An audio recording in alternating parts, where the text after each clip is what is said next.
So this comes to us from Bounding in the Comics, and it says Black Girl Gamers announces legal action against entertainment news outlet that Park Place over recent report suggesting video game diversity consultants company engages in discriminatory hiring practices. So this is pretty big, right? Maybe we have you on video. Yeah. Yep. They basically said, and the thing is, there's there's actually a lawyer that works at that Park Place, so we can talk more about that when we read this article. In the latest escalation of the ongoing Sweet Baby Inc. discourse, video game diversity consultation company Black Girl Gamers has announced their intent to seek legal action against entertainment news outlet that Park Place over a recent report alleging that they engage in racially discriminatory hiring practices. Disclaimer: this article's author holds a personal friendship with that Park Place staff member and contributors. Let's see. The latest development kicked off when on March 15th, that Park Place editor-in-chief John F. Trent published a report entitled "Forspoken Consultant Black Girl Gamers Appears Discriminate in Their Hiring Practices While Claiming that they are being harassed." In support of his headline suggestion, Trent cited a sole February 2024 tweet wherein Black Girl Gamers put out a public call for Black women content creators to make Dungeons and Dragons content for some potential brand work. So right over here, looking for a Black woman content creator for D&D content for some potential brand work, hit us up. Addressing the report roughly 2 weeks later, BGG took to their official company Twitter account on March 26th to declare, "We're addressing the recent allegations published on that Park Place." That's the website, not their actual Twitter handle, the actual website, all right, about discriminatory hiring practices within BGG. These claims are false and were made without prior fact-checking or verification from us or our representatives.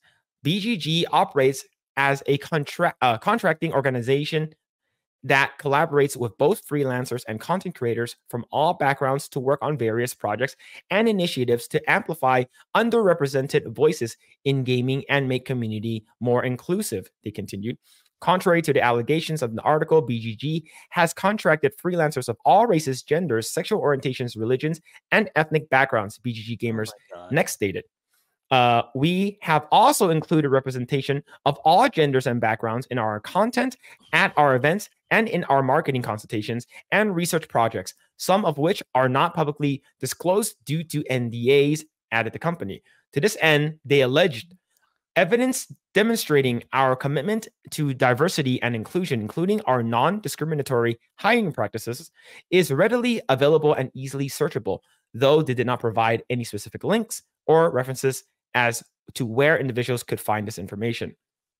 At this point, BGG then ultimately announced that upon discovering these false and defamatory allegations, we have taken steps to obtain legal counsel and to take action against the publication and journalists, as well as subsequent content creators who have reshared the false allegations about our organization.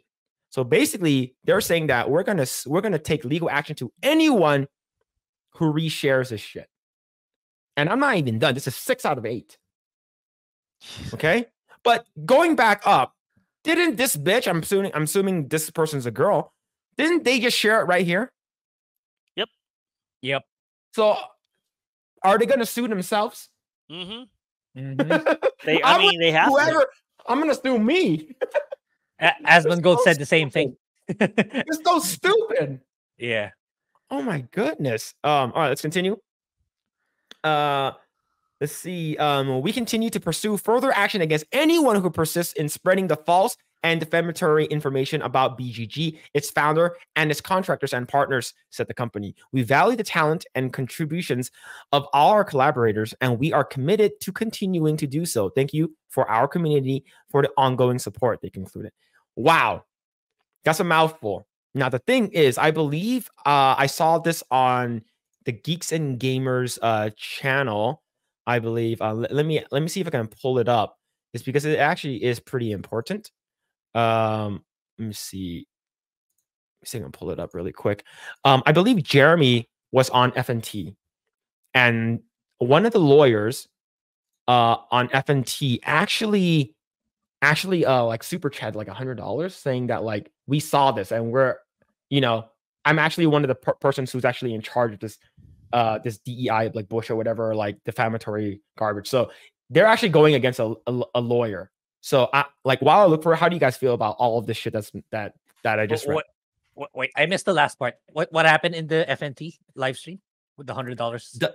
That Park Place, the lawyer for that Park Place responded and say they're going to like they're basically going to take action against it. I have to double check what exactly he said, but they already know about what's happening. Even though the BGG is taking counsel and considering legal action, like that Park Place is ready to go at moment's notice. So how do you feel about this? While I look that up. Yeah, good on them to fight back against this BS. Like these types of entities should go out of business. Like Canada, BlackRock, Vanguard should just stop funding these. You guys are just throwing money, good money to bad money. And yeah, even though you are giants, you are large financial institution entities. Sooner or later, the people investing in you are gonna start asking questions. Why are we losing money on this? Why are we not putting money on actual investments that make us money? Like what's going on with Disney right now, right? With Bob Iger. You had a duty to make money for us, not to get into politics and make this BS identity politics, wokeness and stuff. It's pretty soon BlackRock is gonna have to go through that too, despite their size, despite their whatever influence they have on a global scale. Like people who want to make money are going to begin to have to ask questions. So we just need to keep fighting back until that happens, until their hand is forced to actually, go back to funding what actually makes them money and what actually people want, not these people on social media. Sorry. But what about you, Dan? How do you feel about this? Well, I say good. If you want to sue these people, you get to come to court. And here's the thing: I recently had to sue one of my clients because they stopped paying me. Part of the deal of legal action is you have to prove there's harm, and if there's harm, then that's easy to do. In this case, you're gonna have to prove there's harm, lady. So you're saying that by telling the world that you hire people of color over white males, that's supposed to be harmful if someone says that. In what world are we living in right now? That is considered a badge of honor in this society that we have. The media would celebrate this. They come right out and celebrate themselves. Our whole writing team is women of color. Our whole writing team, we have half the people are LGBT. It's a badge of honor. So you have to take position that if this slanderous article came out and said that these guys are hiring people of color and LGBT over straight white males, if you're going to claim that that's harmful, you're going to have to argue why that's harmful to a judge. And therefore, you have to take the position that is harmful for them that this is defamatory. That's what defamatory means. You are lying about us to hurt our reputation.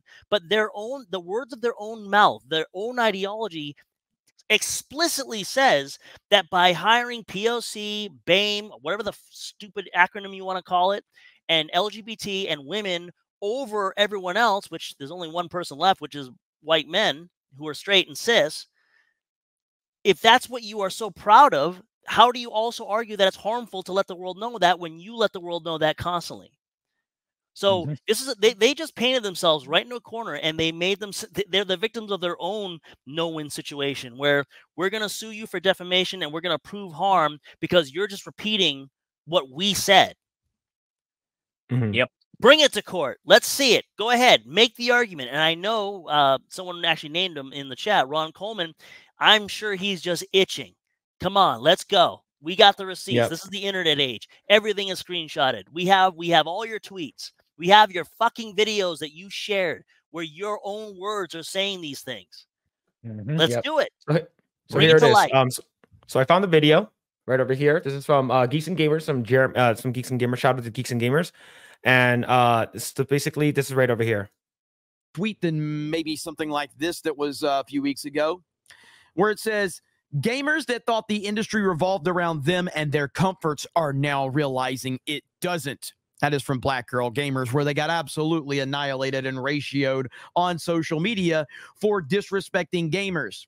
and it's just getting better because that park place has an attorney, and their attorney, and this is a super chat from Friday Night Tights that I just got done being on, and we had a great show. Ron Coleman says they managed to start up with the only YouTube crew that comes with its own First Amendment / defamation lawyer with 239,000 followers on X. So yeah, I'm guessing DEI in action here. That is, yeah. So basically, they have a lawyer, and he basically pulls up their actual Ron Coleman, Orthodox Jewish, political conservative, and yeah, actual lawyer. So yeah. So if they are gonna do something, it's like they have another thing coming, right? Yep. So it's yeah. Like these people don't know what they're getting into, and you love to see it. Like I would love to see like Kotaku, what's Sweet Baby Inc, BGG, like all of these crazy woke companies just go to way of Vice, just bankrupt, get them fucking out of there, man. Yeah, But Kotaku is super close to that. That was very, very close to that, given what's happened recently. Yeah, and the thing is that that's just like another story. We have one over here as well. This is shared to us by Grums, and I didn't notice. And I've been following Gothics for a little bit now. Former BGG member Gothics TV claims BGG never cared about diversity, was kicked out for refusing to hate white people. After leaving, she was harassed for months by the consulting company BGG worked on. Square Enix failed Forspoken. So, Grae, I Gothics, I follow her based off her. I found her through her policies and her politics and stuff like that. But I know Dan knows who's Gothics, because she's yep. And the thing is, this is pretty crazy. So right over here, you say, as a former member of, I can confidently say these people are full of crap. They do not care about diversity. They promptly kicked me out for being anti-black, aka not making an idol out of my skin color, and refusing to hate white people. I was harassed for months after the fact and received an onslaught of vitriol from many of their black members. You know how BGG responded? They blocked me and literally scrubbed my existence off of their platform. By the way, most of the vitriol I received from many of the members made it into the final cut of the Gothics documentary, gothicsfilm.com. So if they were going to talk about receipts, boo boo, I have them.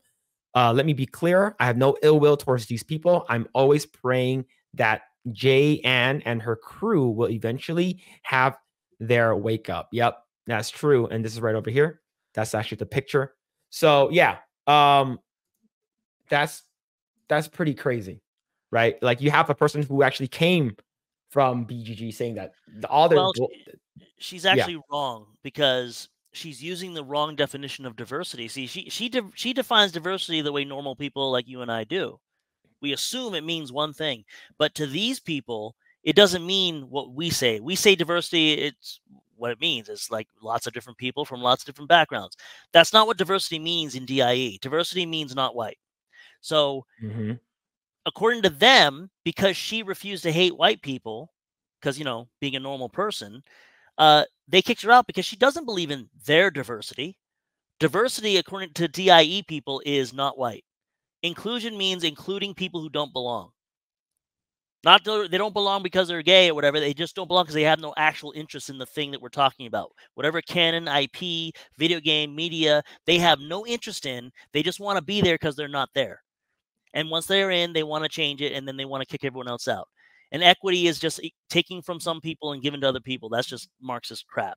So, yeah, she thinks she's using diversity, and you and I agree that she's right. They don't believe in diversity. But according to their point of view, she doesn't believe in diversity because you didn't hate white people enough, girl. What about you, Grae? How do you feel? Yeah, I think Dan pretty much nailed it. And yeah, I hope these people, as you guys said, push through, and then they get bankrupt, and then they just simply go away. So all our entertainment goes back to the way they were, actually good and actually catering to us as their actual audience. So yeah, really hope that they follow through and they lose all the money. And let me just add that I don't understand, like, I don't know if I know this girl, but I don't understand the sentiment of, and I don't wish them any ill will. I'm still praying for them. okay, you go love your own enemies on your own time. These people would have you killed if they had the chance. Yep. You should hate your enemies. Mm-hmm. It's like, look, Yeah, I'm not really. kind of Yeah, go ahead. tapped into that too. It's like saying like, yeah, as much as I like to be a good person, but I'm not good. I'm not gonna pretend that I'm gonna be a purely good guy. It's like I have no sympathy for the people who want me like unalived, stuff like that, or want to see me at my worst, or like these people would grab the chance if they could for me to be brought down to my knees. So for me, it's like if it happens to them, I have no sympathy, which I think should be the proper sentiment, because these people will not stop. You can't be the entirely, oh, let's just make them learn their lesson. But these people, They can't learn. They're relentless. Yeah. They want to bring you down. Thanks for checking out this segment of the Project Eggroll podcast. If you like what we do here, please like, share, subscribe, hit the notification bell, and you will know next time when we go live. We do go live every Saturday at 8 p.m. Once again, we are just getting started. Tons of more video to come. Thanks, and we'll see you guys next time.